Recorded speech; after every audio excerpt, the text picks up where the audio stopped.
कुंडली करधारी विठ्ठल श्री ज्ञानदेव तुकाराम पंढरनाथ भगवान की जय नवनाथ महाराज की जय अवधूत चिंतन गुरुदेव दत्त वासुदेव हरी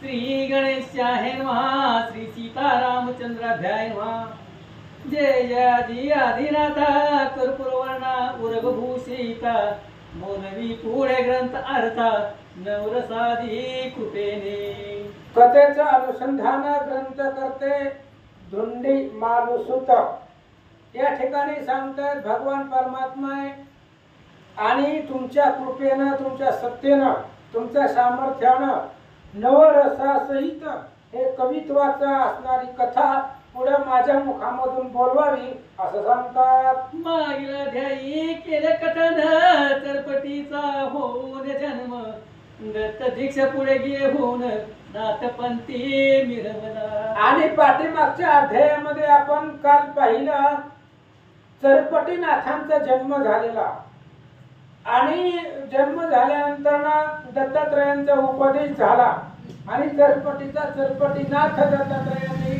नाथ संप्रदायामध्ये चरपटींना आणलं उपरी एकादश नाथापासून 84 सिद्ध झाले पूर्ण तयाची सांगितली नामे यथाविधी करूया आणि त्याच्या नंतर कालच्याच अध्यायामध्ये आपण ऐकलं कालच्या महाराजांनी 84 सिद्धाची नावं सांगितली होती त्यातली 2-3 सांगा बरं कोणाच्या लक्षात असली तर आणि अशा प्रकारची नावं काल महाराजांनी वाचली 84 सिद्ध आहेत ते आणि 9 नारायणापासून ते आपापली प्रत्येक शिष्य तयार केलेले असे 84 सिद्धाचे काल नाव ग्रंथकर्त्यांनी सांगितली आता एक ग्रहिणी वेगळा करून 72 आठांनी केले निर्माण उपरी मीननाथ चौरंगी अळभंगन 12 सिद्ध निर्मिले आणि पुन्हा काय झालं एक गहिनीनाथ बाजूला सोडून बाकीची जे काय 8 नाथ आहेत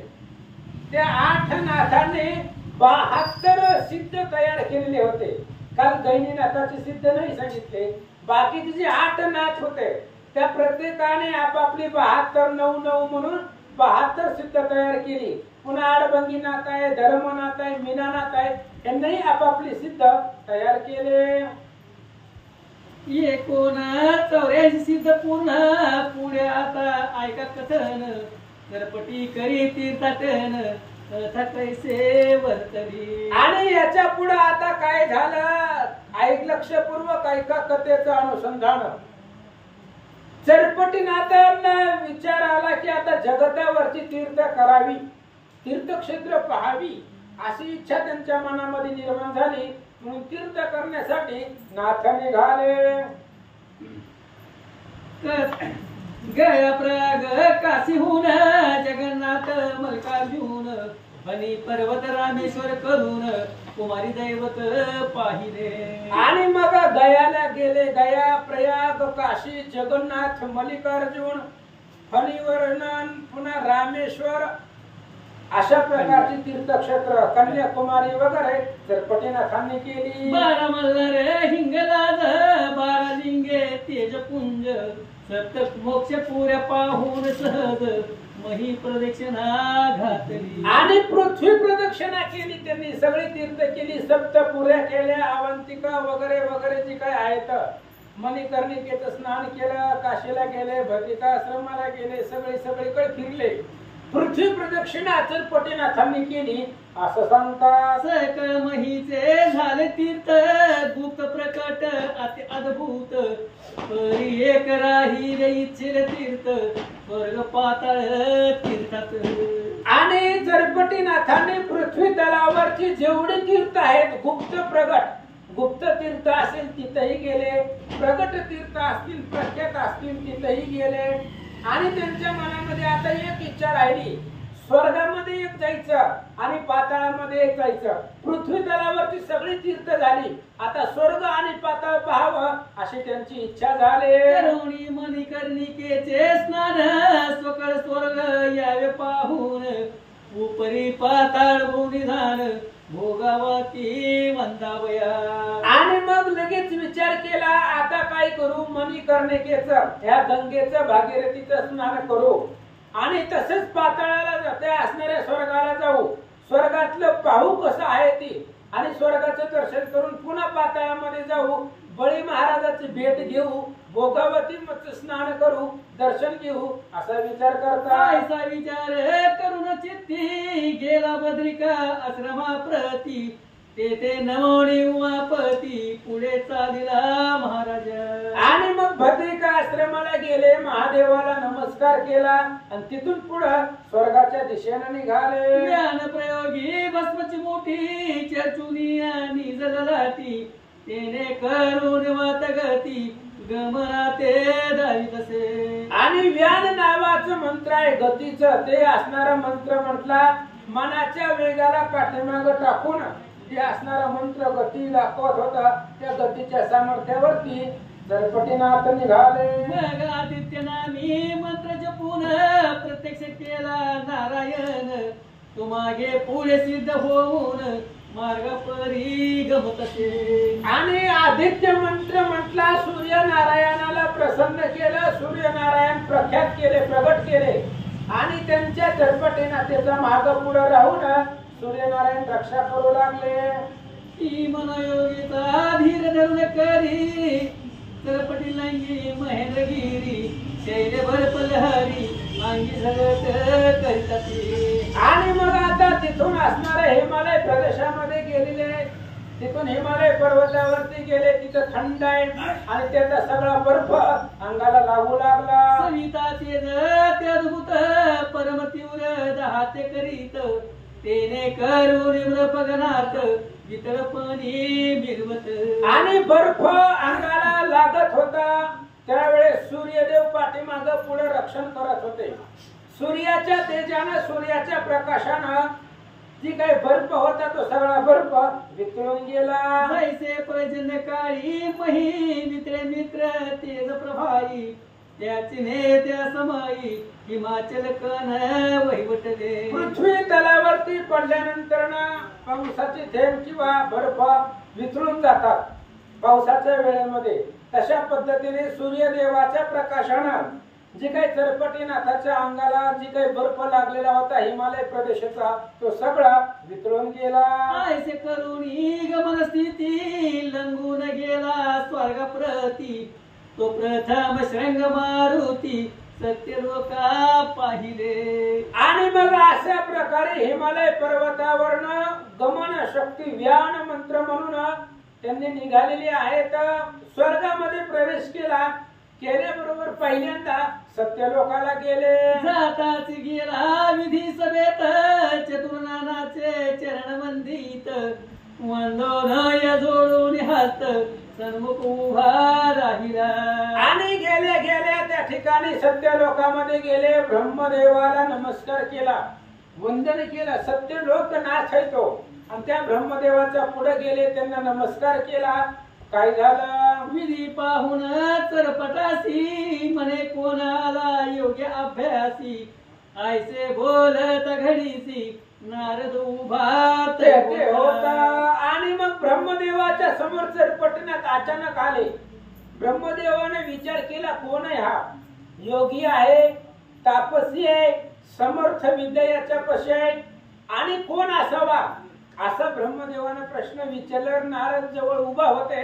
नारद महाराज काय सांगतात? तयाचा सन्मुख होऊन म्हणे महाराजा चतुरानना, मग मुळापासून जन्म कथन तयापासी वदला तो. आणि लगेच असणारे त्या ठिकाणी ब्रह्मदेवाने विचारलं कोण आहे? नारदांनी सांगितलं महाराज हा तुमचाच सुपुत्र आहे, माझा बंधुराज आहे. मग त्या चरपटीची जन्माची समूळ कथा दक्ष राजाच्या यज्ञापासून पार्वतीच्या विवाहापासून नारदांनी कथन ऐकून विधी सर्व वृत्तांत आनंदला अत्यद्भुत, मग चरपटाचा धरून हात अंकावरी घेतला. नारदांनी चरपटीची सगळी कथा सांगितली. ब्रह्मदेवाला आनंद वाटला, त्याला घेतलं, आपल्या मांडीवर बसवलं. हसते मुख कुरवाळून क्षणोक्षणी घेत चुंबन, म्हणे बा तुझे येणे कैसे झाले स्वर्गासी. आणि लगेच त्या ठिकाणी ब्रह्मदेवाला त्या चरपटीला जवळ घेतलं, मांडीवरती बसवलं, अंगावर हात फिरवला आणि विचारलं, बाळा एवढ्या लांब कस काय येणं झालं? येरी म्हणे जीता नारदे ओपिले दत्त हस्ता, तेने वरद पाणी माथा ठाऊक केला बाळासी. आणि त्यावेळेस त्यांनी सांगितलं, म्हणले ऐका, नारदजींनी मला दत्तात्रयांच्या हातामध्ये दिले आणि समर्थ असणारी नारदांनी दत्तात्रयांची भेट घडवून दिली आणि दत्तात्रयांनी माझ्या मस्तकावरती हात ठेवला, त्यांनी मला अनुग्रह दिला, म्हणून सर्व विद्या प्राप्त झाल्या. मग सकळ चरपटी ते विद्यार्णव, वैकरी पत्र आणून ठेव, त्यावरी मधाने कबलू धोव, श्रवण पात्री भरलासे. आणि अशा पद्धतीने जे काय आपल्याला अनुग्रह दिलेला, एवढं सामर्थ्य प्राप्त झालेलं, ती वैखरी वाणीनं चरपटीनाथांनी सांगितलं आणि ब्रह्मदेवानं ते श्रवण केलं, श्रवण पात्रामध्ये साठवलं, हृदयामध्ये साठवलं आणि आपल्या मुलाचं एवढं असणारा प्रताप पाहिला, विद्या परिपूर्ण पाहिली, आनंद वाटला. तो कुशल विद्यारत्न श्रवण शक्ती की साठवण, परम आल्हादे आनंदून पुन्हा चुंबन घेत. आणि जी काही दत्तात्रयाने विद्या सांगितलेली आहे ती सगळी असणारी विद्या शिकवल्यानंतर ना पुन्हा मग ती सांगितले दत्तात्रयांना आणि त्याचा आनंद ब्रह्मदेवाला वाटला. श्री गणेशाय नमः, श्री पांडुरंगाय नमः, श्री प्रभु रामचंद्राय नमः. हो कुशल विद्या रत्न सर्व शक्ती की साठवण, परमाला दे आनंदून पुन्हा चुंबन घेतसे. यावरी बोले चतुरानन, बाळा कामना वेदवी कोण, येऊ म्हणे तव दर्शन, घ्यावे म्हणी वाटले हो. आणि ब्रह्मदेवाने विचारलं चरपटीनाथांना, म्हणले एवढे लांब येण्याचं काय प्रयोजन आहे, कशासाठी एवढ्या लांब आलात? त्यावेळेस चरपटीनाथांनी सांगितलं, काही नाही, फक्त तुमच्या दर्शनासाठी आलेलो आहे, जावं स्वर्गामध्ये तुमचं दर्शन घ्यावं म्हणून मी इथं आलोय, असं चरपटीनाथ सांगतात. या परी होता कामना चित्ती, तेची वेदली कृपा मूर्ती, ही मन करणी का स्नाना निभूती, भोगावती पाहावी. आणि मग आता स्वर्गामध्ये आलोय, थोडीशी कामना होती, मणिकर्णिकेचं स्नान करावं, करून मी स्वर्गाला आलेलो आहे. आता स्वर्ग संपत्ती पाहावं आणि पुन्हा पाताळामध्ये भोगावतीचं स्नान, तिचं दर्शन करण्यासाठी जावं, अशी मनामध्ये कामना इच्छा आहे, असं चरपटीनाथ सांगतात. यावरी बोले कमलोद्भव, बारे एक संवत्सर येते असावे, त्यात पर्वणी आल्याशी अपूर्व स्नानाशी जाऊ सकळी. ब्रह्मदेवानं सांगितलं चरपटीनाथांना, आता आला तर मुक्कामच करा की जेवून जावा, सगळं करून आता लगेच गडबड असतोय. गडबड कशाला करायला लागला? आता आल्यावर थांबा, 1 वर्ष राहावा, काही अडचण नाही. आणि 1 वर्षामध्ये जर कधी पर्वणी आणि पर्व काळ आला तर आपण सगळीच पाताळामध्ये भोगावतीच्या स्नानाला जाऊ, असं ब्रह्मदेव सांगतात. आईशे बोलता कमलोद्भव तात, वस्य म्हणे चरपटीनाथ, या परी राहता सत्य लोकात बहुत दिन लोटले. आणि अशा प्रकारे काही झालं, तो असणारा सत्य लोकांमध्ये चरपटीनाथ राहिले आणि राहिले त्याला अनेक दिवस झालं. अनेक दिवस ते असणाऱ्या सत्य लोकांमध्ये राहिल्यानंतर ना पुन्हा काय झालं, वरी चरपट आणि नारद मुनी वर्तती एक चित्ते, खेळली सैन न पडे एका वाचोनी एकमेका क्षणार्धे. आणि मग चरपटीची आणि नारदांची खूप त्या ठिकाणी जवळ एक आप्तपणा जोडला गेला, कारण लहानपणापासून नारदाच्या सोबत राहिलेले होते, कुलंब वेशामध्ये नारदजी होते, त्याच्यामुळे दोस्ती जवळचा आप्तपणा एकमेकाला सोडून करमत नव्हतं, राहत नव्हतं. जिथं जाईल तिथं दोघं संगत जात होते, एवढे असणारे आप्तता दोघांमध्ये वाढले.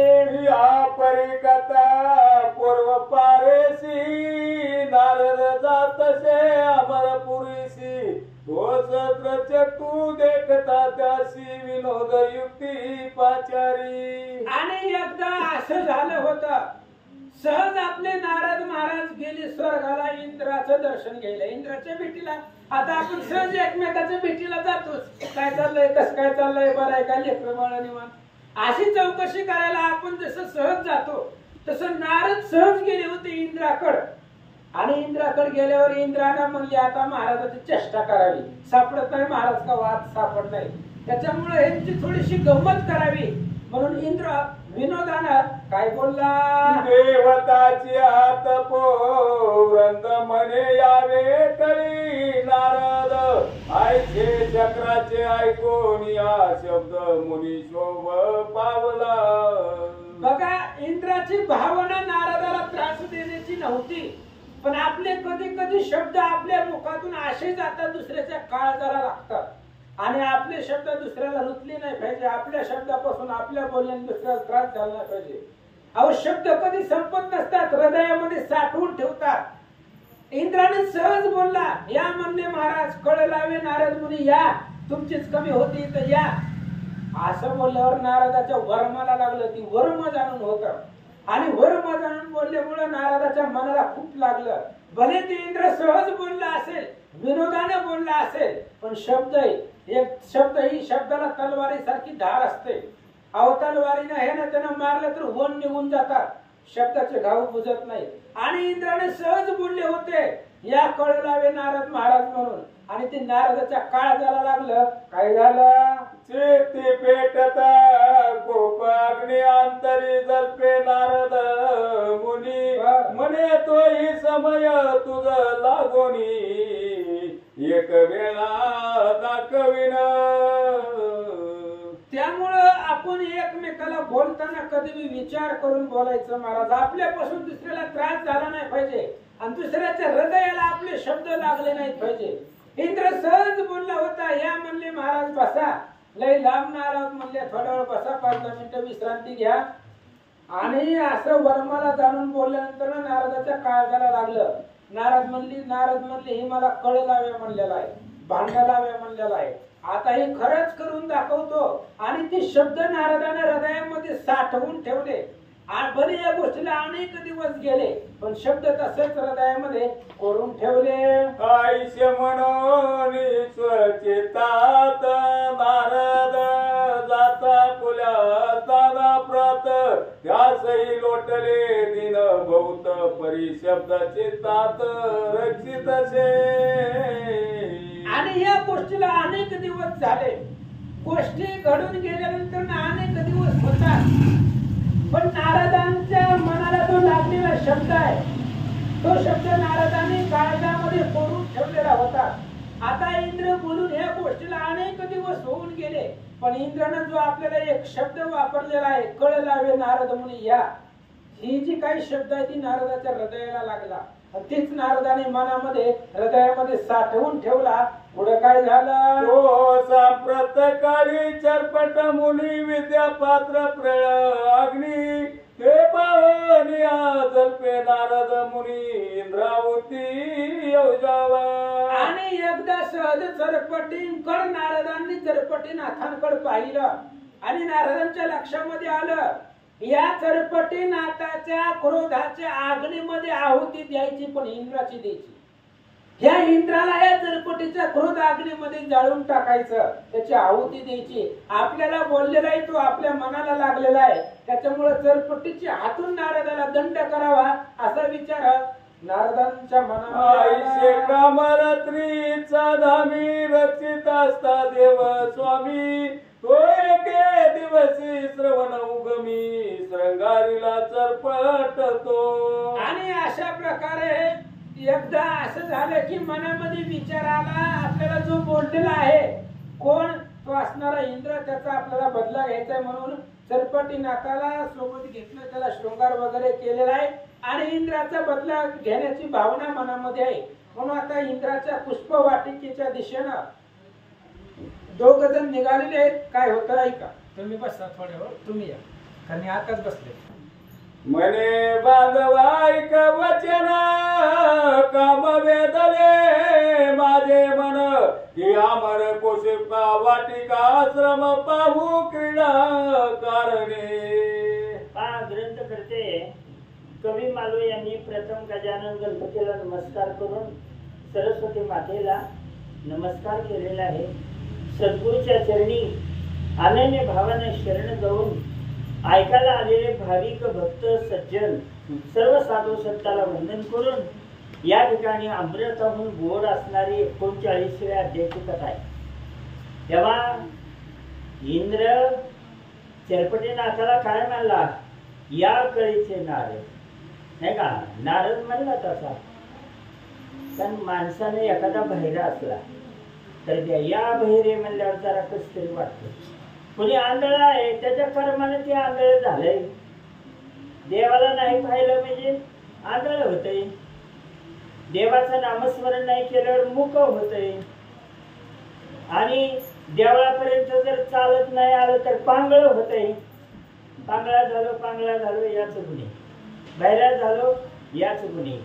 नाही ऐकले पुराण श्रवण, हे पुराण शास्त्र ऐकावं लागतं महाराज. मनुष्य जन्म त्याच्यासाठी आहे. पण त्याला काय म्हणला, या कळीचे नारद. आता म्हणला कळ लावली ती अनेकाचं कल्याणच झालेलं आहे. पण नारदानं तसं बोलायला नाही पाहिजे. म्हणून कोणाचा अपमान करायचा नसतो, हृदयाला लागल असं बोलायचं नसतं. आणि त्याप्रमाणे त्याने म्हणला कळीचे नारद. मग आता ही चरपटीनाथ मी देवा नाही आणि स्वर्गात आलाय. माझा भाऊ आहे, ब्रह्मदेवाची 2 मुलं आहेत. म्हणून म्हणले माझ्या मनात असं आहे, इंद्र हा मामाच म्हणा की थोडक्यात मामाचा मळा तुला बघायचा का म्हणले, पुष्प वाटिका. मग आता चरपटीनाथ म्हणला अवश्य, आम्हाला काय माहिती नाही बाबा या गावातलं. चरपट म्हणे अवश्य मुनी चला जाऊ येच ऐसा विचार करो निमनी अमर पोरी चालिले. अमरावती नगरीचा इंद्राचा बगीचा फार सुंदर आहे. पारिजातकाचं झाड सुद्धा कुठं होतं पहिलं, इंद्राच्याच बगीच्यामध्ये. कृष्ण आणि सत्यभामा गेले, घमघमाट सुटला. सत्यभामा म्हणली देवा हे कशाचं झाड आहे, म्हणजे पारिजातकाचं झाड आहे. मग घ्या. स्त्रियाला संग नेलं का नाही, काय दिसल ते घ्या लगे. कृष्ण म्हणला आपण आलोय कोणत्या कामासाठी, का घ्या.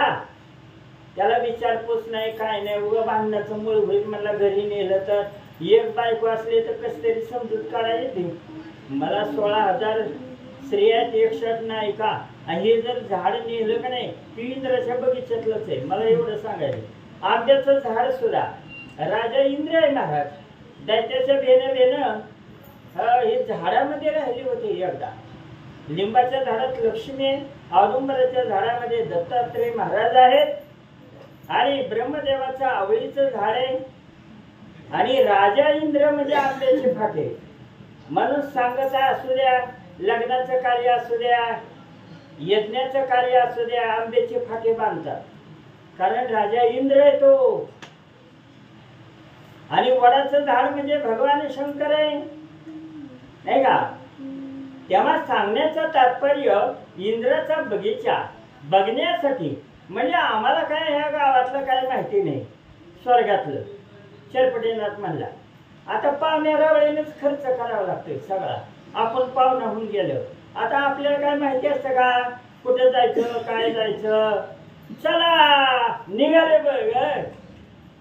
मार्गी चालता चरपट नाथ शांतपणे बाई पाऊल पडत ते पाहून या कमल बवसूत चरपटा ते बोलत असे. आता ही आपल्या माणसाचं चालणं कसं आहे, जरा दमाने, आणि देवाचं कसं आहे वायू वेगाने. मग चला म्हणल्यानंतर ते त्याला नवे कपडे घातले. आपलं काम असलं म्हणजे आपणच खर्च करावा लागतंय बरं का. श्रंगारित केलं त्याला आणि निघाले. हळूहळू पाऊलं टाकायला लागला चरपटीनाथ. मग नारद म्हणला असं जर दमानं चाललं तर आपल्याला उद्या उजळलंच म्हणले. मग चरपटीनाथ म्हणला आम्ही माणसं आहे, मनुष्याचं चालणंच तसलंय म्हणले दमानं, आणि म्हातारपणी तर बसली जागा उठवत नाही आपल्याला, आहे की नाही? म्हणून आमची चाली हीच आहे, काय करावं म्हणतोय. मने सकया जाणे येणे आहे परम लंबित वाणी, तरी गमनायचे चालिने गडोनी कैसे येईल. अरे असं जर दमानं चाललं तर कवा जायचं त्या इंद्राच्या बगीच्यामध्ये?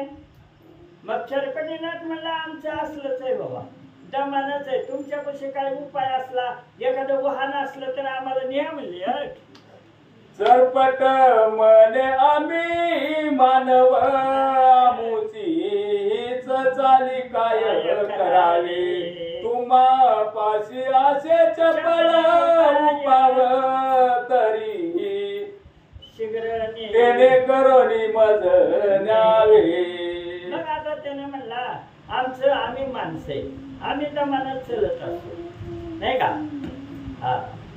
तुमच्यापाशी काय चपळ उपाय असला इंद्राच्या बगीच्यात पोचण्याचा तर आम्हाला न्या, कशाला बी न्यावं. नारद ऐसे शब्द ऐकून कार्य कामणी मोहित मन मार्गा लागी स्थिर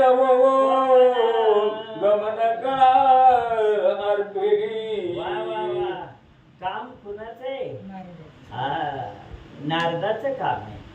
म्हणलं आता काय खर्च व्हायचं तेवढा होऊ द्या, पण त्या इंद्राचं 3 13 9 18च करतो. मग आता ही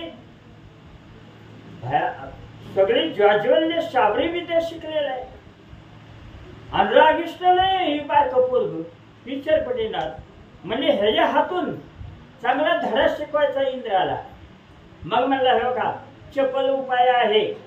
मग तिथं जरा थांबले आणि गमन कळेचा मंत्र जो आहे ना तो अर्पण करायला लागले नारद. जो महाभूत कमलापती तेने दिली होती नारदा प्रती, ती प्रारब्ध बळे चरपटा प्रती लादली असे अवचिती. ब्रह्मदेवानं ती गमन कळेचा मंत्र, आता आपण जर म्हणलं ना काशीला जायचं झटक्यालाच जाता येतं, रामेश्वर कुठे बी जा, ती गमन कळेचं असं महत्व आहे.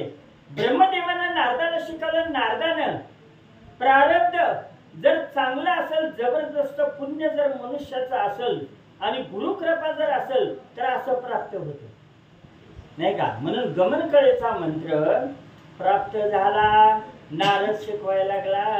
ते गमन कळा कैची तिथला ठाई ते आणि त्रिभुवनातील सगळ व्रतांत दृष्टी पुढे बैसतो.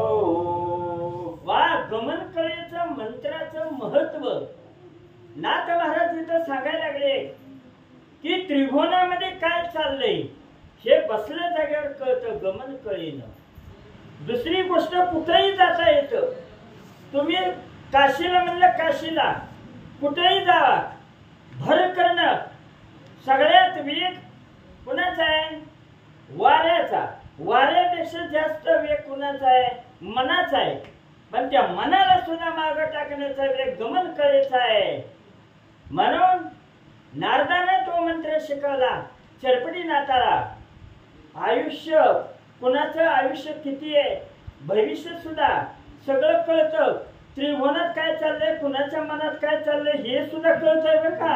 आयुष्य भावी वर्तमान गुप्त कृते झाली याहून, कोण्या ठाई वसे कोण सकळ दृष्टी पडत. कुठल्या स्थळामध्ये कोण राहिले, कुठं बसलेले, गुप्त कृत्य गुप्त गोष्टी सुद्धा कळतात. आणि कुठल्या ठिकाणी कोण आहे, कोणाच्या मनात काय चाललंय हे त्रिभुवनातलं कळतं. इतकं त्या गमन कळीचं मंत्राचं महत्व आहे. पण काम नारदाचं म्हणून प्रारब्ध चांगलं होत हे म्हणून एक एक मंत्र शिकायला लागला. म्हणून चरपटीनाथाला विद्या प्राप्त आई शिकला ती गमन स्थिती चरपटाते होता प्राप्ती मगर हृदय सरिता भरती तोय आनंदाचे लोटले. म्हणून जीवन जगत असताना प्रयत्नाची कास पाहिजे. तीर्थयात्रा स्वर्गातली तीर्थयात्रा करायला आला फायदा लय होत असतो. संतांच्या संगतीत राहावा.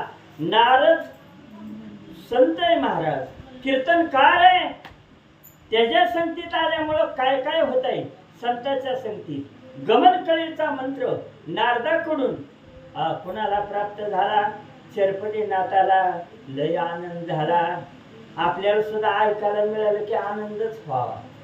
अहो योगायोगानं आता सध्या हरिनाम कुठं नाही, फक्त तुमच्या गावात चालू.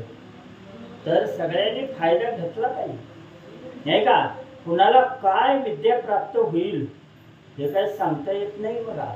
म्हणून चिकाटी ठेवायला लागते आमच्या हरीसाठी. हा खरे कधी कुणाच्या मुखातनं काय अमृत प्राप्त होईल काय सांगता येत नाही. म्हणून संतांच्या संगती मनोमार्गगती आकळावा श्रीपती येणे कोणते संत समागमम सर्व हारम सर्व प्रकारचं दुःख जात. आनंद झाला चरपटीनाथाला. वा वा वा मागव भय एक कले करोन मार्ग करते झाले गमन एका सारखा एक चंड किरण स्वर्गा लागी मिरवले. अहो एक चंद्र असावे, एक सूर्यनारायण असावा. गमन करायचं विभूती लावत जावा नेहमी. कपाळात तसं ठेवायचं नाही.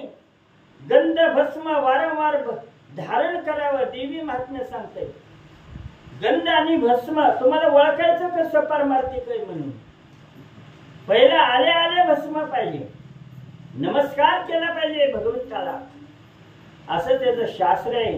विभूती काय वाटली तुम्हाला. गमन कळेचा मंत्र असं भस्म लावलं एकासारखा एक चंडकिरण असावा सूर्यनारायणासारखे. आणि दोघे ब्रह्मदेवाची मग लावता डोळ्याचे पाते मनोवेग अपूर्व असत गगन चुंबित मार्गे अमर स्थितीत कुसुम वाटिके पातले. डोळ्याची पापणी ग्रंथकर्ते म्हणतात. किती वेळात आले माहितीये का. सत्य लोकांपासून निघालेले डोळ्याची पापणी, वरची पापणी खालच्या पापणीवर पडायच्या आत तर इंद्राच्या बगीच्यात आले. किती लवकर आले बरं. उंच उंच झाडी अनेक प्रकारचं फळं लगडलेले उंच झाडे सुगंध दरवळत आहे. अनेक प्रकारची झाडे आहेत. बगीचा लय सुंदर आहे इंद्राचा. गवते ते लाला तरो विस्तीर्ण गगन चुंबित विशाल वन ज्याच्या कुसुम सुगंधे करो नामुगा पाषाण मिरविती. सुगंधित चंदनाची झाडे तांब्याची आहे. बोर बाबळ शमी रातांजन अनेक प्रकारची झाडे आहेत महाराज. श्री गणेशाय नमः, श्री सरस्वती नमः, श्री सीतारामचंद्राभ्ये नमः, श्री गुरुभ्ये नमः.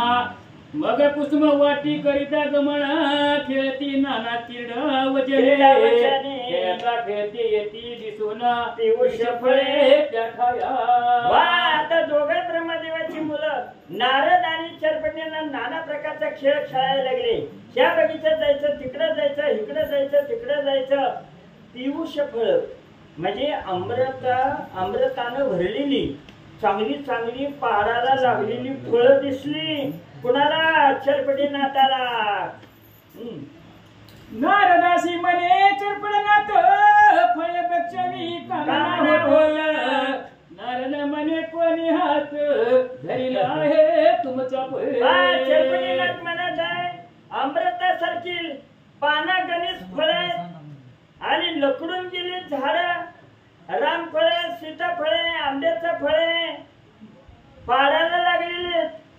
मला वाटतं फळ खावेत तोडून घ्यावेत आणि खावं, भक्षण करावं. मग नारद म्हणला, तुझा काय मी हात धरलाय का? मग मन मानेल ते फळ तोडून यात पोवळ भक्षण करीत एक मेळ उभय सुत विधीचे. ब्रह्मदेवाची दोन्ही मुलं मन मानेल तसं फळ खा म्हणले. कुणी विचारणार नाही. मामाचा मळा आहे, मामाचा बगीचा आहे आणि मामाचा ही सगळं असं फळ फळावरची झाड आहेत. कोणी विचारतंय आपल्याला किती बी फळ. मग दोघं बी खायला लागली फळ. कशी खायच्या? बीजे साली साडून पियुष रसासी करीती सेवन उपरी सांडून ते स्थान अनेक स्थाने सेविती. चांगली चांगले आतला गर खायचा आणि साल तिथं टाकायची नाही का. एखादा अर्धाच आंबा खायचा. काय ह्यांच्या बापाचं काय विकत आणलंय काय? विकत आणल्यावर माणूस चुकू चुकू खाते आणि घरचं असलं तर पाणी वतून जेवते. पण दुसरीकडे गेलं का नाही कुठं लग्न कार्य वाडा वाडा माणसाला अजून किती जेवायला लागतं हे सुद्धा माहिती नाही महाराज. आपलं जेवण किती असावं, काय असावं नाही का, शास्त्रानुसार असावं. सत्कुर भाकरीने नेहमी कमी जेवावं. पण लोकांचं अन्न म्हणलं का नाही किती मी उग 4 माणसं जेवतील एवढं वाढा वाढा कोणती वाढ. काय सांगायचंय. फजिती करतात त्या. ज्याचं लग्न असतं ना त्यांना वर देवाची. काही लोक असे विघ्न करणारे हे नको आहे नाही का. कुणी सांगायचं कुणाला. पण ग्रंथाच्या आधाराने आता योगायोगानं म्हणून ही दोघं मुलं चांगली चांगली फळं खायला लागली, गर खायला लागले. आतला साली बिया तिथंच टाकायला लागले. फळे तोडीत पक्वशाखा मही पडती भक्त रुखा ऐशी ठाई ठाई कुसुम वाटिका मही लागी दर्शवी. त्या ठिकाणी असणारे इंद्राच्या बगीच्याचे नासधूस करायला लागले. उंच जर फळ असलं तर असंच वडायचं. कोण विचारतंय? फांदी बी तोडायची, फळं टाकायचे, तिथंच मोडून पडायचे. कच्चे फळं बी पडायला लागले महाराज. आणि सगळी नासधूस ब्रह्मदेवाच्या या 2 मुलांनी मांडली. या परी उभय ते समयी कुसुमे त्वरिती गंधर्वही मणिभूषण मिशे सर्व देही येऊनी काही जातात. चांगलं चांगलं घर खायचं, चांगली चांगली फळं खायची, बाकीची अर्धवट तिथंच टाकायची, फांद्या तोडायच्या, काही करायचं. आणि चांगली फुलं वडिलाला देवपूजेला घेऊन जायचे. देवतानी बैसुदा ठेवीती पुढे नेहुनी मनती ताता हिंडत कालनी अपूर्व पुष्पे आणली. संध्याकाळ झाली ना मनमुक्त फळं खायची. फळं म्हणजे टॉनिक आहे महाराज. अमृत असतं बरं का त्याच्यामध्ये. म्हणून डॉक्टर लोक आजारी पडलं का नाही फळं खावा.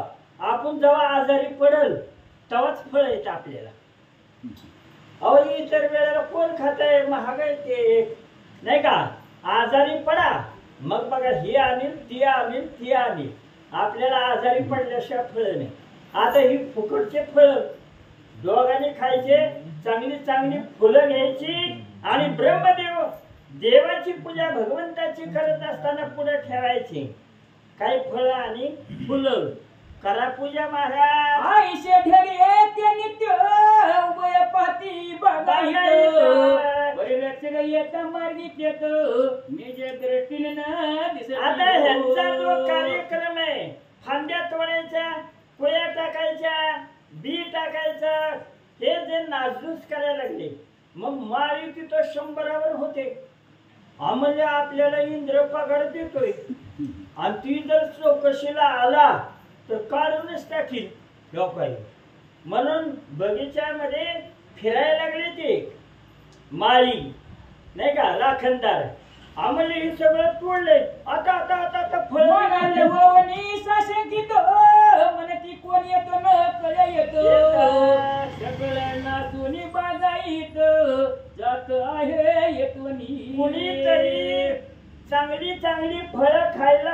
खोकलेलं दिसलंय. हा, राखणदाराने विचार केला, आपल्याला काय कळत नाही, कोणीतरी येत आहे, गपचूप फळं खाते आणि निघून जाते. बरं खायना का, पण झाडाच्या फांद्या तोडायच्या, फळं कच्चे आणि तोडायचे. बिया साली इंद्रानं जर बघितलं तर कामावरनं काढून टाकी. गुप्त बसती आणि छत्री येते दिनी उभं येते उसम वाटिके. त्यांचा रोजचा कार्यक्रमच होता. सकाळी आंघोळ करायची, सगळ्या अंगाला विभूती लावायची, भस्म स्नान, अग्नी स्नान आहे महाराज. आंघोळ केली की सगळ्या अंगाला भस्म लावीत जावा. अग्नी स्नान आहे, अग्नीवर माशी बसत नाही, तसं पाप चिटकत नाही. जोपर्यंत विभूती आहे तोपर्यंत ज्ञान प्राप्त होतं. गुरुचरित्रात आहे, एक शूद्र होता, विभूती होती म्हणून स्वतःला ब्राह्मण समजत होता, नाही का. बायका पोराला ओळखूच आहे ना. बायको म्हणली अहो पोराला बी ओळखी नाही, कोणालाच ओळखी नाही. मग दत्ताच्या लक्षात आलं विभूती म्हणून. मग पाणी आणा म्हणले चेरवीवर, आणि त्याला जेव्हा आंघोळ घातली, धुवून काढलं, विभूती गेल्या बरोबर बायकोला म्हणतो इकडं कुठं आली. विभूतीचा महिमा आघात आहे. पाप्यातला पापी असलं आणि विभूती जर असली की नाही, उद्धार होत आहे. भस्माच्या डोंगरावर कुत्रे बसले होते आणि एक पापी माणूस गावाच्या बाहेर टाकला होता. त्याचा क्रियाकर्म नाही, काहीच नाही, सुळावर दिलेलं. कुत्र्याला वास लगेच येतो. भस्माच्या डोंगरातनं ते उठले आणि त्याला खायला लागले. कुत्र्याच्या अंगाचं भस्म त्याला लागलं. यमपुरीला नेहल्याला माघारी आणला, कैलासपदाला गेला महाराज. म्हणून भस्म लावीत जावा. यांनी रोज कपडे चांगले घालायचे, स्नान संध्या काय आपला नित्यनेम. विभूती लावायची, बिगर मंत्राची लावायची नाही बरं का. हा, ओम नमः शिवाय तरी कमीत कमी म्हणलं पाहिजे, नाही का. आता कसं लावावं, काय लावावं, आपला अध्याय राहील, नाही का. तेव्हा सांगण्याचं मंत्राची ताकद येत असते. त्याच्यात गंध सुद्धा लावताना श्रीराम काहीतरी तोंडात नाव देवाचं आलं पाहिजे, मग त्याच्यात पावन येत असते. म्हणून दोघांनी नित्यनेम सारायचा. ही बी सोकलेले होते, पण राखणदार म्हणले काट्या घेऊनच बसले पाळतीवर बर का. आता आला का नाही चोर, एक काठीनच पडवायचं. संचकाची चरपण गेला फळे तो रक्षक येवनी पृष्ठी माया चरपट ही पाळतीवर बसले होते राखणदार, चरपटीनाथ आणि नारद आलेले आहेत. रोजच्या सारखं कोणी विचारतंय आपल्याला. असं फळ तोडायला चरपटीनाथ गेला, पाठीमागून राखणदार आला आणि मनगटीला असं धरलं त्याच्या हित गचुरीला. अरे भडव्या तूच येतो करू नारदाने पाहून तुझे कुर्णी केले पलायन. स्वतःनाशी जाऊन तीर होवने राहिला. राखणदारानं चरपटीनाथाला धरलं. भडव्या तूच येतो का, आमची नोकरी जाईल. नारदानं लांबूनच बघितलं, गुप्त झाला, पळून गेला आणि सत्य लोकांच्या ठिकाणी राहिला. आता ह्यांची भांड फुले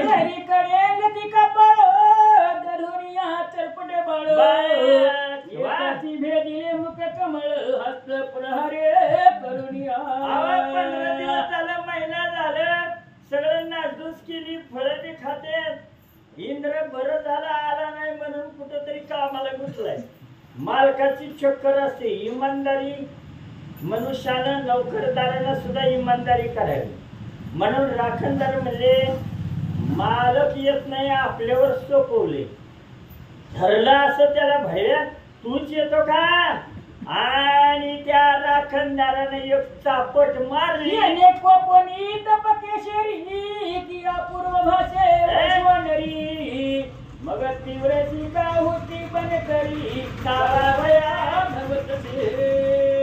त्या राखणदारानं इंद्राच्या बगीच्याचा खाड करणं चापट मारली. आता 5 बोट उमटली आम्हाला एकदाच बाहेर निघाले. फुकट कधी खात जाऊ नये बरं का, पचत नाही महाराज. माणसाला फुकट म्हणलं की 2 मैल जाईल नाही का. फुकट असलं काय असलं की नाही. हा तंबाखूवाला नव्हता गेला सुन्यासाठी 2 मैल. चल देतो म्हणून त्याला 2 मैल नेलं आज पुन्हा दिली पुढे. आणि ती बी एवढं व्यसनाच्या आधी तिथून चालत आलंय. सुना नव्हता म्हणे व्यसन बेकार आहेत महाराज. त्या पागल झाली माणसं नाही का व्यसनात ह्या मोबाईल मध्ये. पण आमचा हरी बघा मोबाईलचा वापर कशासाठी करतोय. सांगणार वाचणाराचा टेप करायला. वा वा. हा निरोप आला बोलायला फक्त. लय त्याच्यात डोकं घालायचं नसतं महाराज. आता संवाद बंद झाला. कुणी कोणाला बोलाना चालाना. आईला वाटतं पोरानं बोलावं. पोरगटी कानात घालून चाललेलं असतंय. परवा एक माणूस फिरायला गेलं पोरग नाही का. टेपच्या तिकडे झालं बघा. पेपरला आलत कानात घातलं आणि त्या रुळावरनं चलत होत. मागून गाडी आली नेलं ना ते. हरण किती बी दावा कानात घातलेलं असलं का नाही ते असतं प्लास्टिकचं. माग असाल तर हे ती प्लास्टिकनं काय होतंय बारीक बारीक आळ्या होत्या सारखं कानातच म्हणल्यावर. आणि त्या जर आळ्या गेल्या कानात नाही का. खरं सांगतो तुम्हाला मेंदूला धडकत त्या आळ्या. खलास होतोय माणूस त्या आळ्याने जर मेंदू पोखरून खाल्ल्यावर. हे प्लास्टिक आहे नाही का. तात्पुरतं वापरावं का सारखं कानाच. लय लोकांचं मी बघितलं कानात कायम आहे. हे सुद्धा अपायकारक आहे. काय सांगायचं तुम्हाला. चापट मारल्यावर चिरपटी नाताला सहन झालं नाही. लाल डोळे केले. आतापर्यंत कुणी मारलंच नव्हतं.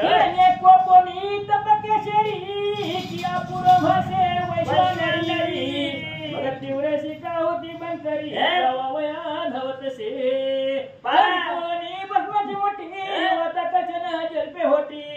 तिने करणी बंकर थाटी व्याप्त झाले सगळी राग आला. बापानं चापट मारली कालच्या ते. पश्चाताप झाला गावाच्या बाहेर गेला. दक्षिण कुणासाठी मागतोय म्हणला. आता सण सुद्धा आले. उद्याच पौर्णिमा आली. वट सावित्रीची जरा काहीतरी गोडधोड आंबे बिंबे आणावे.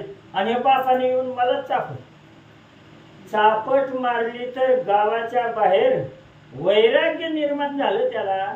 बापाची चापट खाल्ली नाही आणि हे राखणदार कुठले कोण काढले. असा राग आला अग्नीचा.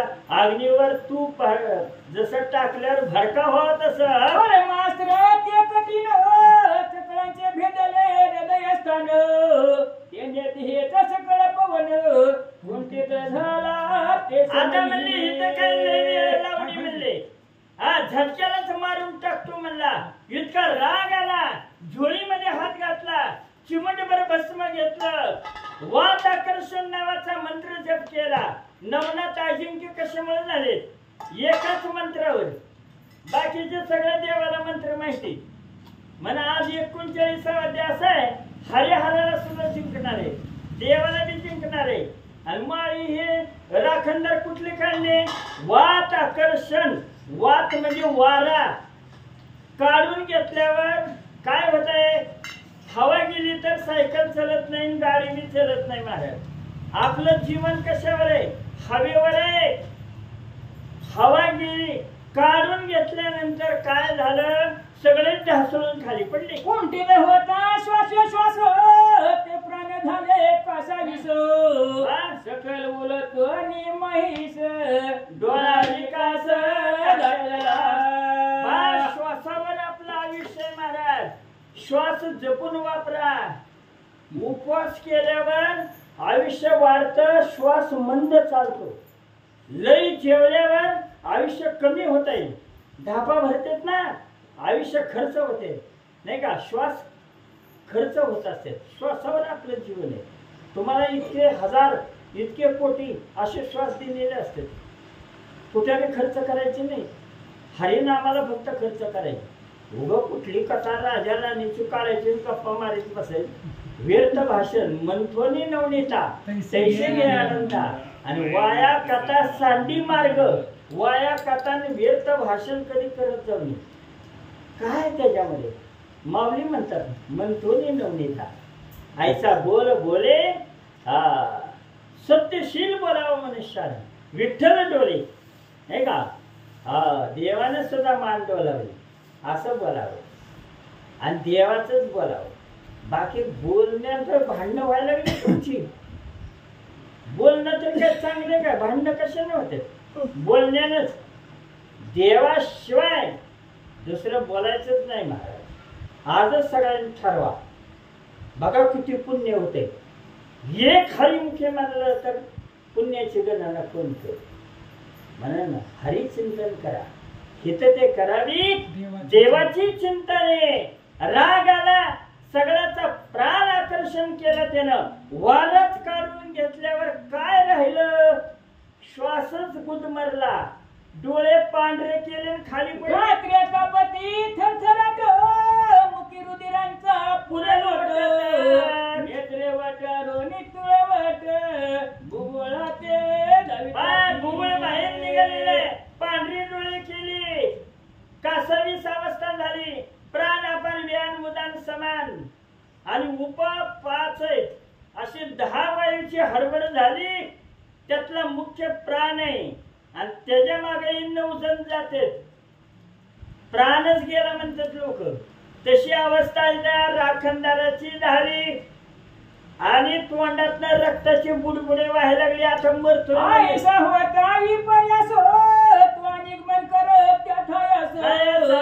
मागून येत ते पाहिले. मरायला टेकले. श्वास बंद पडायला लागला. डोळे पांढरे केले. तोंडातनं रक्ताच्या बुडबुडी आली. ही मरणाची अवस्था झाली. पण चोर धरला, चोर धरला नाही का. चरपटीनाथाला धरल्यावर मोठ्या नारळी मागे धरला नाही धरला चोर. तिकडले काही 100 माणसं आली आणि त्यांनी बघितलं. आता आता आता आता आणि पोरग बघितलं. तो व्यवस्थित सकाळ बंद कर पडले आहेत महीवर. आयसे पाहुणी करती विचार तो सिद्ध बाळक देखीला. 100 राखणदार खाली पडलेले. तिकडून काय आले, इकडून काय आले, तिकडून काय आले. चोर धरला. मग सगळ्यांनी बघितलं ही निश्चित झाले. प्राण कासावीस, डोळे पांढरे. म्हणजे कुणी केलं हे असं. आणि बोलायला चाललं ना. श्वासच बंद झाला ना त्यांचा. मरायला टेकले. आणि मग त्यांनी लांबून पाहिलं तर 12 वर्षाची मूर्ती सिद्ध बाळक चरपटीनाथाला पाहिलं. लाल डोळे आणि हातात भस्म घेऊन कुणी बी या म्हणला. परम तीव्र अति कठीण दैदिप्य रूप तेज घन. त्या ते दृष्टी पाहून मागे मागे सरले. रागिष्ट माणूस लाल डोळे केले हातात भस्म. कुणी येईल त्याची अशी अवस्था करतो म्हणला. की आलेले चवताळून मागच्या माग सरले. सदा आपलं ग्रंथ ऐकत बसा. स्थिती मनती माझ्या हेंद्रपती. एक जोगी अर्क स्थिती आला असे पाहिलेले. गळ्यात रुद्राक्षाच्या माळा, शैली शिंगी, कुंबडी फाडी, कंठात झोळी आणि एक भिक्षेची झोळी आणि एक भस्माची झोळी. हातात त्रिशूळ आहे. सिद्ध बालक आहे. परिपूर्ण अवस्था आहे. गुरुकृपा त्याने परिपूर्ण संपादन केलेले आहे. दत्तात्रय महाराज गुरु झालेले आहेत. काय म्हणून आहे तिथं. मागच्या माग सरले पळत गेले. इंद्राला नमस्कार केला. महाराज लय विघ्न आले. रूपी अतिशन त्याने बनकरांचे घेतले प्राण. हृदय पेटला पडले नाग समान. कोण आलाय काय की मृत्यू लोकातनं या पृथ्वी तलावर आलेला आहे. शितलं माणूस शितलं देव दिसणच ती. खालचा म्हणले मनुष्य आणि बारकच आहे म्हणले शुद्ध पुरुष. कोण आला माहिती नाही. त्यानं सगळ्या राखणदाराचा प्राण घेतलाय. आम्ही आपलं पळून आलोय आणि तुम्हाला सांगायचं. गवळणी रूपात फिरत आहे बागाईत बागाईत. आमच्या महात्म्यात येत म्हणून आलं यथाया.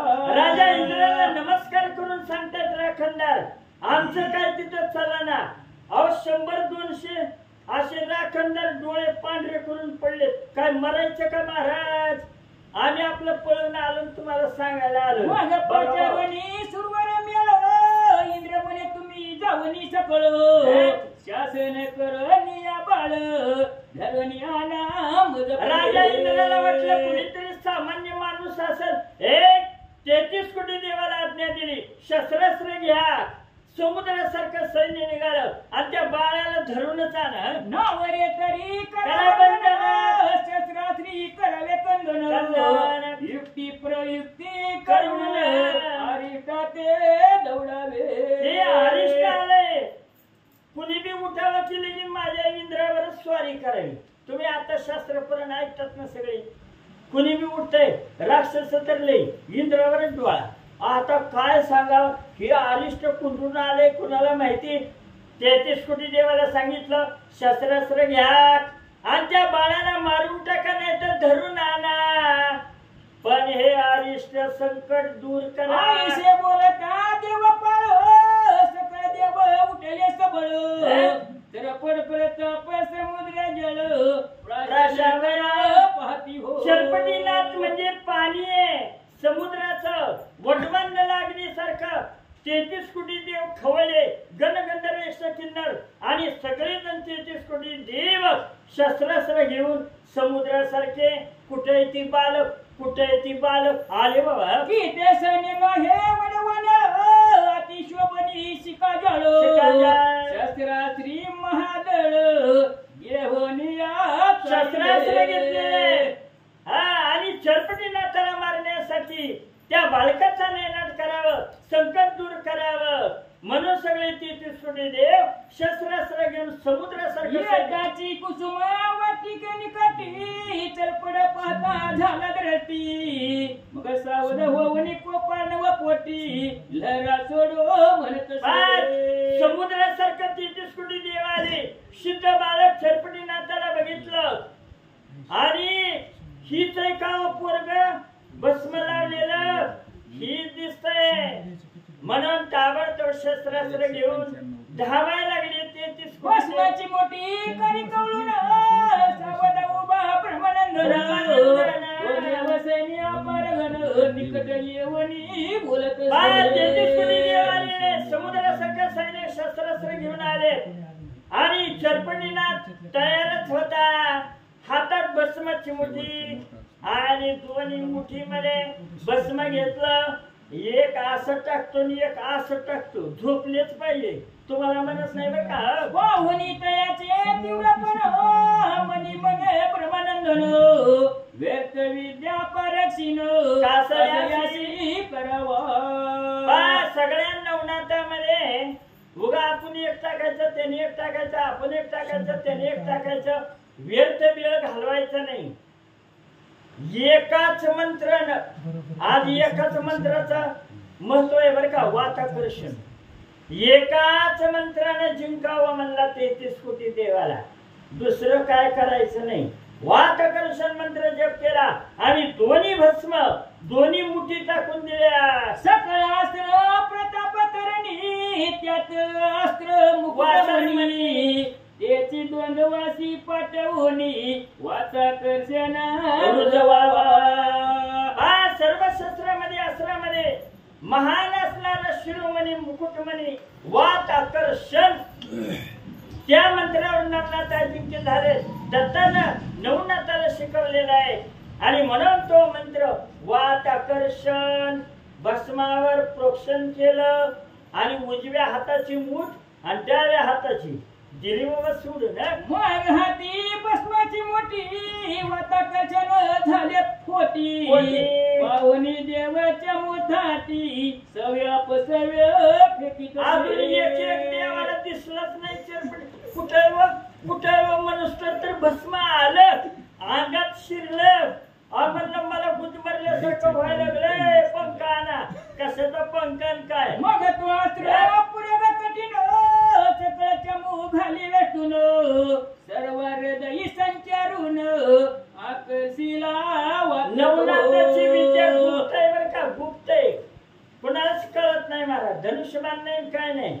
तिथं भस्मावर खेळ आहे नवनाथाचा. वा, भस्माचा महिमा आगाध आहे.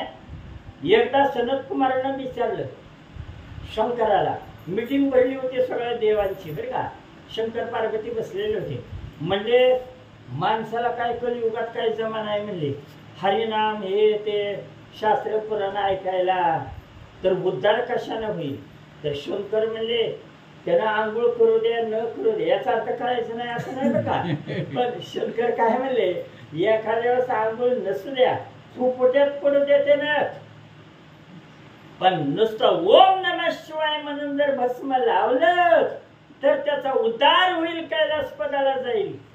सर्वात वात होता लिप्त, श्वासोश्वास झाले कुंठित, मग देश त्रास मोकळी घेतात हातातली शस्त्र गळून पडली महाराज. वात आकर्षण झालं आणि 33 कोटी देव श्वास बंद पडायला लागला आणि विकळ अवस्था झाली. अशक्तपणा आला. हातातली मूठ ती सुद्धा गळून पडली. अर्धांगवायू झाल्यावर कसं होत आहे माणसाला, कामच करीत नाही तसं झालं. देवाने होवनी कसा विष देहासाठी ती स्वर्ग महस, रुधिर येवण्यास पूर्व हे भरभरा रक्ताची पूर व्हायला लागली, डोळे पांढरे केले आणि स्वर्ग भूमीमध्ये आणि असे निचेष्टीत फुफट्यात पडले. म्हणजे त्या पोरा संग तरी युद्ध बी करायचं राहील. म्हणले ही कुठून आला मंत्र, द्वारे वतारून सकळ सांडू रात्री विकळाच्या समान सकळ काननी मिरवले. सगळ्यांचा कोणाकोणाचा तर प्राण, ज्याला जास्त अशक्तपणा होता तिथं देव मेलं. काय सांगायचं, सगळ्याचा श्वासच बंद झाला की हो. आणि मग शेर होते तिथं, कोणाच्या बाजूने विजय इंद्रानं पाठवलं होतं. धरलं का त्या पोराला आकाश आयशा दशेत देव सदन होता येरीकडे पाक शासन भ्रत्या पाट्यावून समाचार इंद्राने शेर पाठवले होते. कुणाचा विजय होत आहे, पोराला धरलंय का, देव युद्ध करतेत का, म्हणून ती बघायला आले होते हेर. आता आता आता विशुद्ध बालक आज सगळ्याचा प्राण कसावी अमील काही हेर पाहुणी ते सांगते झाले अमर पाळते महाराजा त्या दूत देव सर्वश्री निमाले. निमाले म्हणजे मेले, राहिले नाही म्हणले. म्हणून अमृत सुद्धा हाय तर अमर होत आहे माणूस, पण अमृत सुद्धा काय कामाचं नाही महाराज. त्याच्यापेक्षा देवाचं नाम हे आपल्याला ठरते. हे खरं नाम अमृत. गोडी वैष्णवाला आदरी, योग्या सादरी जीवन काळ. सत्वर उच्चारे प्रल्हाद बिंबला बुद्धवाला आदरा कृष्णदाता. हे अमृत एकदा नासून गेलं, जवळ कीर्तनात आणलं का नाही तवा ते पावन झालं. आता हे सगळे देव शेर म्हणतात, सगळे देव मरण पावले 33 कोटी देव असं सांगितलं. माले पडी पुढे आता येत्या यवनी अमरनाथा, तुम ते सकल जीविका ओस नगरी करील पी. हेरांनी सांगितलं आम्ही बघून आलोय, ती फार विद्यमान आहे, सूर्यासारखं तेज आहे, हातात भस्म घेऊन उभा आहे. ती जर मुलगा शरपटीनाथ जर आला इंद्राच्या तुमच्या नगरीला, सगळं ओस करील, तुमचा प्राण जाईल नाही का, असं इंद्राला हेरणी सांगितलं. दशकाला इंद्र रूप दिसत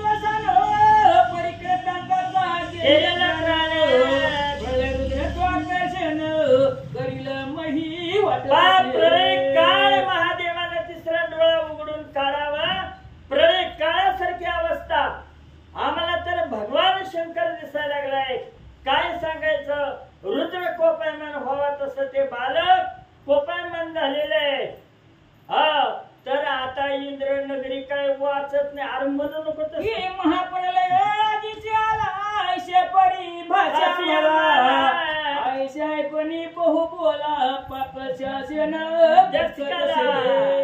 आता म्हणले इथं ती मुलगा येईल, बघतोय अजून कोण कोण येते. आता इथं जर आला तर तुमचा प्राण जाईल. राजा इंद्र दचकला. काय माणसं दचकतेत पण उष्ण अवसान आणतात. आणलं बाबा यावरी घेरे धरुनी बोलत सिद्ध करायला होत. महाप्रलय वज्र घाते भग्न करणे तयासी. उष्ण अवसान आणलंय. इंद्र तर घाबरलाय, प्राण जाईल. पण सगळ्या लोक देखत म्हणल्यावर म्हणतात इंद्र राज आहे. राजानं तर आधी मरावं लागतंय. सगळ्याला धीर द्यायचा. पण ही दचकला शौकाला म्हणतो माझा ऐरावत हत्ती आहे ना 7 सोंडीचा, तयार करा.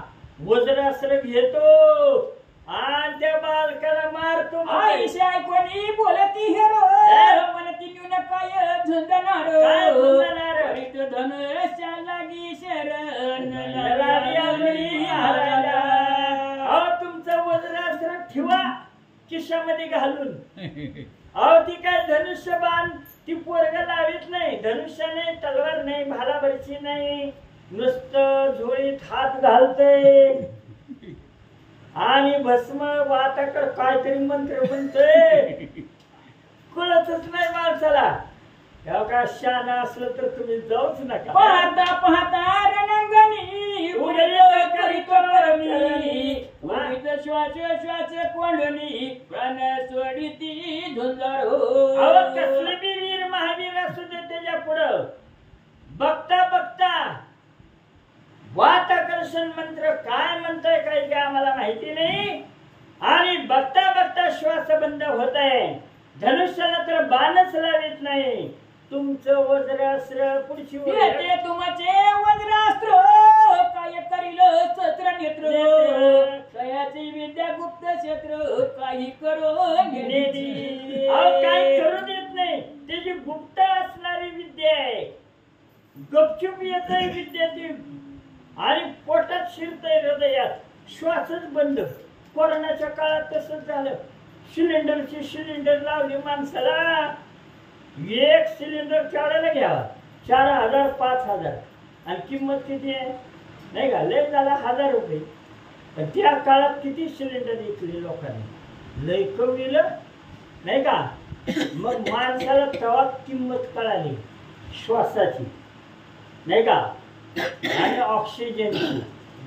म्हणून 24 तास जर कोण ऑक्सिजन देत असेल तर तुळस आपल्याला 24 तास कुठलंच झाड देत नाही महाराज.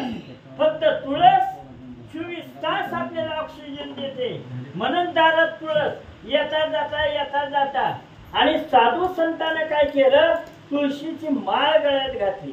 का 24 तास वारकऱ्याला आणि ऑक्सिजन मिळावा म्हणून. हे काय शो म्हणून नाही, त्याच्या माग सायन्स आहे. म्हणून तुळशी हार गळा देवाने आधी घातला. सगळ्या साधू संतांनी माळा घातल्या. कारण तुळशी तारती महाराज. म्हणून माळकरी आणि शास्त्र पुराण ऐकणारेच वाचले पुराणात. बाकी सगळे गेले. माळ होती ना गळ्यात म्हणून माळा जरा घाला पवित्र. नागलाची जाईल प्राण मस्त कर राहील मुख भंजन. तरी जसे करा तेच काय करून ते आणावा महाराजा. ते ऐरावत आणा वज्रास्त्र येतो युद्ध करत. ही गप्प मारू नका म्हणले. तुमचं वज्रास्त्र काय करणार नाही. गुप्त विद्या येते. श्वास बंद होतो. तुम्हाला वाचायचं का. इंद्र म्हणलं वाचायचं की. मग तुम्ही कैलासपती महादेवाकडे जावा आणि शंकराला सहाय्य करा. तरच अमरावती नगरी राहील. तरच तुमचा प्राण वाचताल. जरा 2 दिवस तरी वाचताल तुम्ही. शंकराकडे जावं म्हणजे याची होताची दृष्टी याची वैल शोषण कोणती. महाराज हे दया जेती शिवसहाय्य करावा. महादेवानं जर बघितलं की नाही हे पोराचं श्वासच बंद होईल. म्हणून तुम्ही तिकडं जाऊच नका युद्धाला. चरपटीनाथाकडे इकडं तुमचा घोडा वळवा. ते ऐरावत हाती कुठं जाऊ द्या कैलासाला. आणि शिवसहाय्य करा, तरच अमरावती नगरी राहील, तरच तुम्ही 2 दिवस जगताल. देव उठती पुढती ना तरी सकळांची होईल शांती. तस्मात आता युद्धा प्रती जाऊ नये. म्हणून शेराने राजा आहे, आम्ही पगारी खाल्ले तुमच्या हिताची गोष्ट सांगतो की तुम्ही युद्धाला जाऊ नका, फुकट मरताल. शंकराला सहाय्य करा, कैलासाला जावा, तरच तुम्हाला जीवदान मिळेल आणि जिवंत राहताल. शेराचं भाषण पटलं किंवा इंद्राला कुणाला काय मरू वाटतंय का? आता प्रत्येक जणाला वाटतंय जितेपणी सर्व जीव बोलती चिरंजीव नेहमी, नाही का? जिवंतपणी माणूस म्हणताय चिरंजीव समजताय. आताच कुठलं मरतोय मी? अरे प्राप्त घरी जर आली ना काळ वेळ, उशीर लागणार नाही. 2 दिवस जर हातोरणाला पडलं तर उठायचं कळत नाही. कितीही बलवान असू द्या, पराक्रमी असू द्या. म्हणून काळ सगळ्याला खातोय महाराज, नाही का? जगा काळ खाय, आम्ही माथा दिला पाय, नाही का? भगवंताचं नामस्मरण करा, म्हणून शंकराला सहाय्य करा, तरच वाचताल. असा शेरांनी सल्ला दिला. बरोबर आहे रे बाबा, मी तिकडे जातच नाही. आईशा ऐकता हिरा वाचन उठता झाला पाकशासन. वाहनारूढ प्रत्यक्ष कैलासापशी पाताला. ऐरावत हत्तीवर बसला इंद्र, म्हणून म्हणतात गुडघ्याचा सल्ला घ्यावा. शेराचं सुद्धा ऐकलं. प्राण जर वाचत असल तर जरूर ऐकावं माणसाने जरा थोडा मोठ्याच, नाही का? म्हणून इंद्राने काय केलं? आणि शास्त्र सांगतं पळून काय गेला म्हणणार, पण जीवाचं रक्षण करावं, शरीराचं. म्हणून इंद्र ऐरावत हत्तीवर बसला आणि कुठं गेला? कैलासपती महादेवाकड. सदाशिव बैसाला होता महादेव.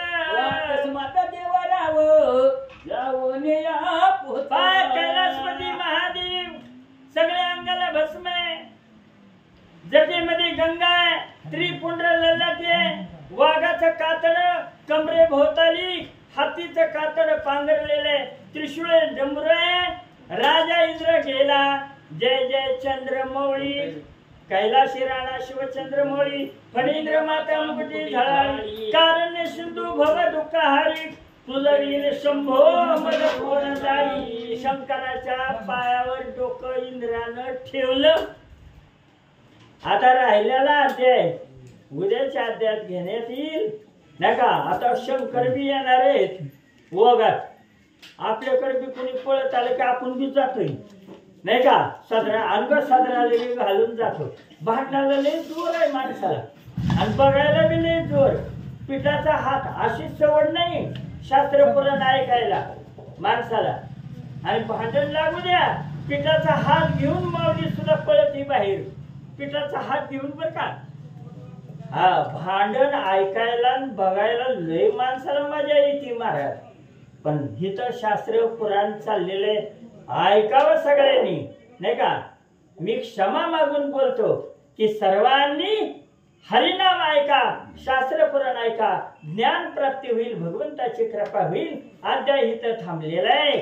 श्री कृष्णार्पणमस्तु. पुंडलिका पंढरीनाथ भगवान की